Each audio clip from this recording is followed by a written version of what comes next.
And then we also had the UFC 321 ceremonial weigh-ins that took place today. And just like the way Joseph Parker looked, Sorrel Gain also looked absolutely huge, my friends. He looked big as hell. Bigger than I've ever seen Sorrel Gain look. All right? But I don't think that actually matters in this fight. When I seen Tom Aspinall step on the scale, you know what Tom Aspinall looked like compared to Sorrel Gain?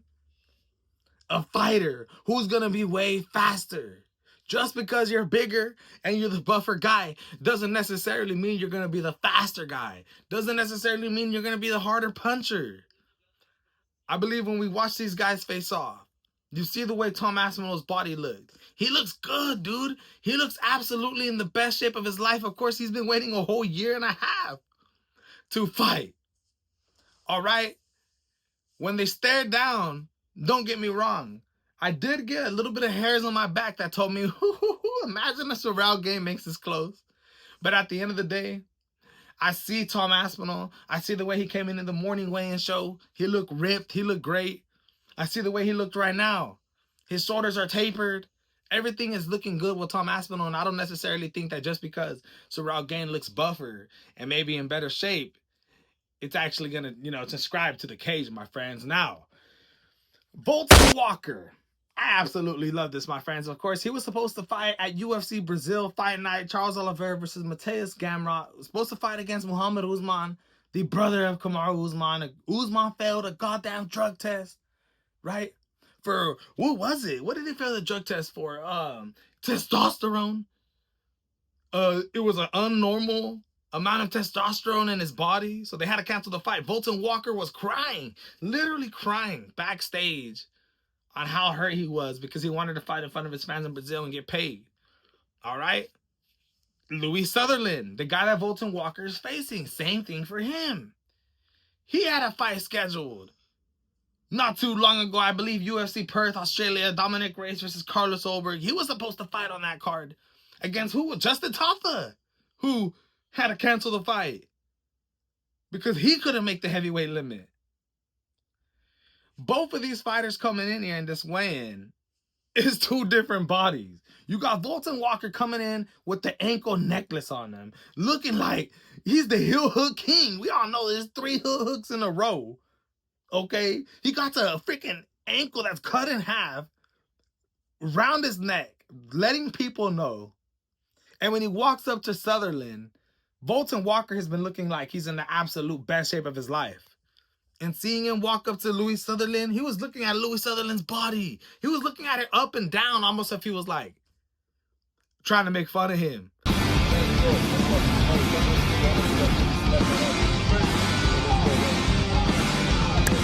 And I don't know what he was telling him, but it sounded like he was telling him, like, man, look at this. You ain't going to be able to beat me, bro. You ain't going to be able to beat me, man. I absolutely love it. Chris Barnett, not the most skilled fighter, right? Probably the most out of shape fighter in the UFC.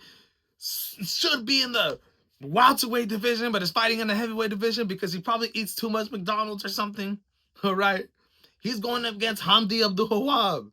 Chris Barnett came out, and I'm going to tell you this right now. He looks like he's in the best shape of his life. I've seen Chris Barnett. This is the best Chris Barnett that I've ever seen in my life. And even though Hamdi Abdul-Wahab should win this fight, I would never trust Hamdi. I think he's going to win this fight, but I would never trust him when it comes to UFC, my friends. I think both of these guys are bottom of the line. Whoever loses this fight is possibly going to be out of the UFC.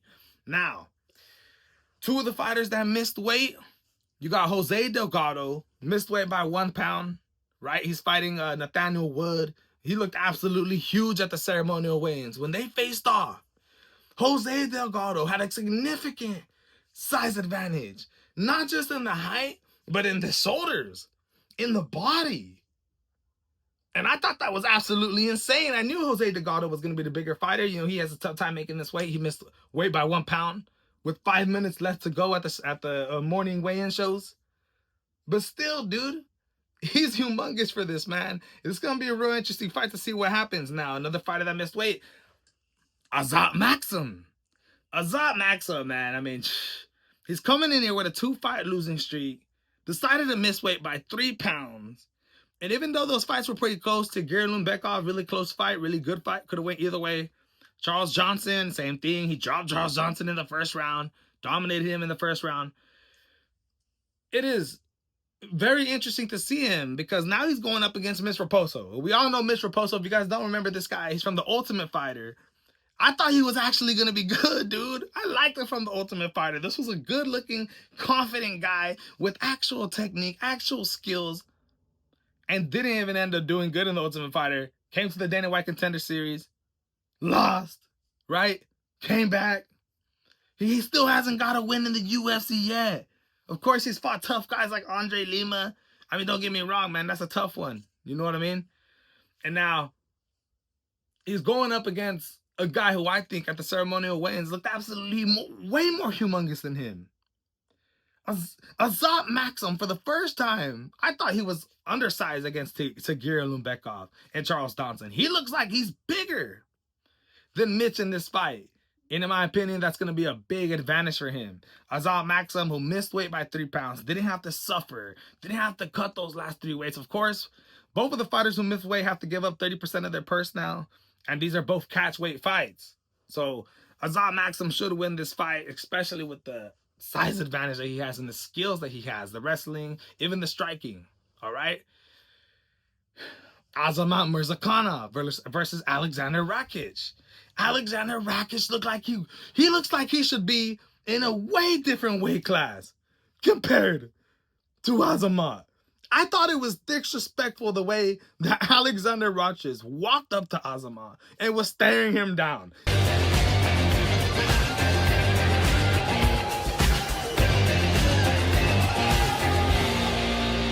It looked like Azamat Murzakanov was taking the disrespect too, because he was having to stare up at Alexander, and Alexander was just smiling at him. At one point, I thought Alexander was looking at his cap, at the top of the cap. I thought he was looking over his head on purpose. And to me, I felt like Azamat seen that, and that's why he was dogging him. As he was walking away, he didn't want to dislock his eyes. And I thought that was interesting, man. Murzakanov, an absolutely great stand-up fighter against Alexander Rakic, who's an absolute great stand-up fighter too, my friends, with a crazy height and reach advantage. After seeing the ceremonial weigh-ins and seeing those several amount of fighters, I said, wow, man, I got a lot of confidence in a lot of people, dude. All right? Verna Jandanova, Mackenzie Dern, they absolutely look great. Can't wait to see Verna Jandanova finally, maybe, become a champion. A girl who became cross-eyed right when she was born. Been through the most. Had no friends growing up in all the grade school levels. And now has the opportunity of redoing the past. A rematch that took place 5 years ago. Verna's a whole completely different fighter. All right? I cannot wait for UFC 321 that's taking place tomorrow, man. You got Alexander Volkov with his hair slicked back. He grew it out. I love this look for Alexander Volkov, dude. He's looking good looking with that goddamn hair. All right? And Jolton Almeida looks huge as always. But just like he looked at when he fought against Curtis Blades was a bigger fighter. So was Alexander Volkov, who's coming off that Sarau Gane loss, who honestly, in my opinion, I thought Volkov beat Gane. I think that he beat him, all right? This is going to be an absolutely exciting fight, man. Such a tough, close fight to score. But I know a lot of people have their picks already. Now, this is going to be an absolutely exciting fight card, dude. After watching the weigh-ins today, man, I cannot wait, dude. I'm out.